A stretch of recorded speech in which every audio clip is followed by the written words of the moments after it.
dan jangan takut. Pagi-pagi saya dibel oleh istri saya. Ya bukan pagi, ya jam 10-an. Pak, cepat pulang, anakku celaka. Kamu dapat berita dari mana? Ini saya ada di rumah sakit. Cepat, pokoknya kamu cepat pulang. Kamu siapkan uang 50 juta. Kaki, pinggang, dan kepala harus dioperasi hari ini juga. Tidak lama. Telepon itu diberikan polisi. Saya ngomong, Pak, ada 2 hal. Anak bapak kecelakaan. Pertama, ada usuk bunuh diri, dan kedua yang terbawa alkohol. Pemerintah nggak bisa bantu, Pak. Karena saya waktu itu disuruh istri saya belanja untuk beli sesuatu, pulang ketemu mantan pacarnya, karena memang saya nggak merestui, seganteng apapun, sekaya apapun, kalau dia orang dunia, saya nggak boleh. Karena saya mengambil keputusan, dia Pak, nurut. Dan waktu pulang dari pasar ketemu mantan pacarnya, dan mantan pacarnya itu ternyata mabuk. Karena saya nggak tahu kalau mabuk maunya dia antar pulang, dia mau aja, karena memang agak jauh dari rumah. Nah sampai di tengah jalan, si pacarnya ngomong, mau nggak kita balikan? Karena saya tetap mengambil keputusan nggak mau, dan motor itu ditabrakkan. Akhirnya saya harus masuk ke rumah sakit. Dan puji Tuhan, anakku tadi laki-laki yang bernama Arnold ngomong, Pak, puji Tuhan kakinya sudah dioperasi. Puji Tuhan, berjalan lancar, pinggangnya yang kata dokter patah, kepalanya yang harus di-scan tidak terjadi. Cuma ada retak di samping matanya karena terbentur kaca mata. Dokter ngomong bla bla bla bla bla, membuat saya bingung, gugup dan gak karu-karuan. Tapi malam hari ini Tuhan Yesus berkata, ini aku tenang. Pak Harto ngomong tenang, Pak Edi ngomong tenang. Saya buatkan ayat ini tenang. Gimana bisa tenang Tuhan? Melihat darah, melihat posisi kayak gitu, gimana bisa tenang? Tuhan ngomong tenang. Kalau saya tenang, kalau kita tenang mengambil suatu masalah, keputusan, Tuhan yang mengambil alih dalam masalah kita. Kalau kita gugup, kalau kita bingung, di situ letak kelemahan kita. Di saat kita tenang, kita serahkan sama Tuhan. Tuhan maunya apa sih Tuhan? Dan malam hari ini, anak saya baru sadar, telepon, papa mana, papa mana, papa mana. Dan saya angkat, papa marah sama Brenda. Kenapa papa belum kesini lihat Brenda? Papa nggak marah, papa sudah ngampuni kamu.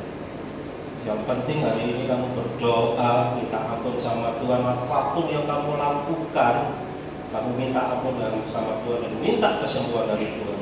Saya masuk kamar saya seharian ketemu Pak Harto, saya cuma pulang doa, saya ngomong, Tuhan, anakku salah ampun, tak aku salah istri dan anak-anak ampun, dan aku bernasar Tuhan. Kalau dokter bisa suruh nyiapkan 50 juta ini dan aku bernasar, ini lo hidupku, serahkan dalam tanganmu, hancur sekalipun di tanganmu. Dan sebagai tanda, kalau tidak terjadi apa-apa buat anakku, tak potong rambutku gondol. Aku rela kehilangan rambut kepala yang aku banggakan, tapi Tuhan akan ganti mahkota kemuliaan. Mahkota yang saya banggakan, aku rela. Tuhan jamah anakku. Jadi kalau saudara ketemu saya nanti kepala gondol, nggak perlu kaget. Itu nasar saya jaga Tuhan. Karena saya mau bukan cuma itu loh, hidupku wis Tuhan. Kalau ini gelem lah, hancur untuk Tuhan. Sekalipun aku harus dibunuh untuk Tuhan, siap. Ini bukti nanti. Saya potong rambut saya. Asal Tuhan jamah sembuhkan anak. Jangan sampai terjadi apa-apa dan cukupkan semuanya Tuhan. Dan malam hari ini Tuhan berkata tenang. Seberat apapun masalahmu, tenang. Enggak punya uang, tenang, kata Tuhan. Sakit penyakit, tenang. Masalah dalam keluarga, masalah dengan anak, tenang. Minta hikmat Tuhan, minta supaya Tuhan turun tangan dalam setiap kehidupan kita. Karena apa suruh tenang? Karena Tuhan Yesus pribadi yang tenang. Di saat dia berdoa di taman Getsemani, kalau sebentar lagi dia harus disalibkan, dia ketakutan, tapi dia bisa menguasai dirinya dan menjadi sangat amat tenang. Sampai karena takutnya perlunya mengeluarkan darah. Begitu Yudas yang mengkhianati dengan pasukan yang banyak, jujur kalau saya mungkin waktu itu bisa lari, tapi Yesus tenang. Kenapa kamu bawa pentungan padahal tiap hari kita ketemu? Bahkan sempat dipeluk, bahkan seorang prajurit yang dipotong telinganya, Tuhan gak cukup tenang. Padahal dia sebentar lagi harus dicambuk, sebentar lagi harus disiksa, tapi dia tenang.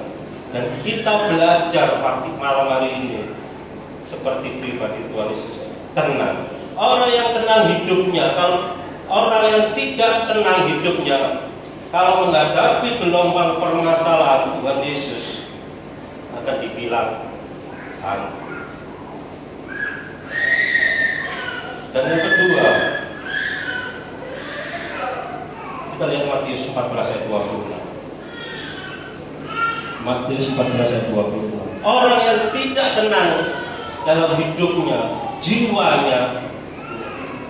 Matius 14. Perahu murid-muridnya sudah beberapa mil jauhnya dari pantai dan diombang-ambing gelombang karena angin sakral. 26. 14:26. Murid-muridnya melihat dia bicara di atas air, mereka terkejut dan berseru, itu hantu. Iya. Lalu berteriak-teriak karena mati. Itu hantu. Setiap kita menghadapi persoalan permasalahan dalam hidup kita, kalau kita tidak bisa meneduhkan dan menenangkan jiwa kita, orang yang nolong kita pun bermaksud baik pun kadang-kadang kita bermaksud kita punya pikiran yang jelek. Tuhan pun dibilang hantu. Kenapa? Gugup, nggak tenang. Bisa nggak kita seperti ini? Jujur saya nggak bisa. Saudara ngomong bisa, saudara nggak ngalamin. Saya benar-benar hari ini kehilangan hak saya sebagai seorang bapak.